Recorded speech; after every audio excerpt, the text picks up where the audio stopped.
श्री गोपाळ कृष्ण भगवान की जय। लीळा नंबर 16 सारी पाटखेड। अशा प्रकारे देवाने तेथे काही काळ राज्य केले। एक पुत्र झाला, परंतु त्या परमेश्वरास जीवांचा उद्धार करावयाची प्रवृत्ती होती। त्यासाठी कोण्या तरी निमित्ताने गुजरातचे राज्य टाकून त्यांना महाराष्ट्रात आगमन करावयाचे होते।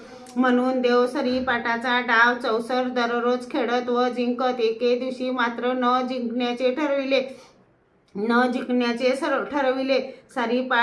सारीपाटात पुष्कळ धन हरले। इतर प्रतिस्पर्धी खेळाडूंनी देवांना विनंती केली, जे हरले ते द्रव्य आम्हास द्या, मगच पुढचा डाव खेळा। देव तेथून निघाले। दाराजवळ त्यांनी पुनश्च विनंती केली, आमचे द्रव्य द्यावे, मगच महालात प्रवेश करावा। यावर देवांनी त्यांना आश्वासन दिले की आम्ही तुमचे द्रव्य दिल्याशिवाय भोजन करू तर आम्हाला गोपाळ कृष्णाची शपथ।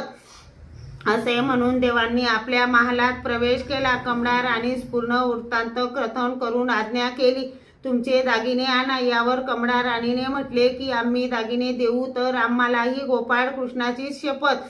नंतर देव उदास होऊन माडीवर जाऊन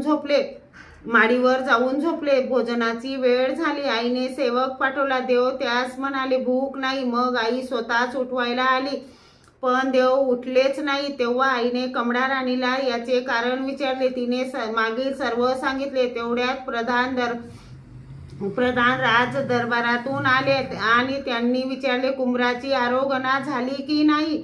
राणीने म्हटले नाही। मग तिने प्रधानास सर्व रीती वृत्त कथन केले। प्रधान देवाजवळ आले, दोन्ही हातांनी धरून प्रेमाने उठवले व विचारले, आज अद्यापि जेवण का केले नाही? देव म्हणाले, आम्ही सरीपाट ठरलो।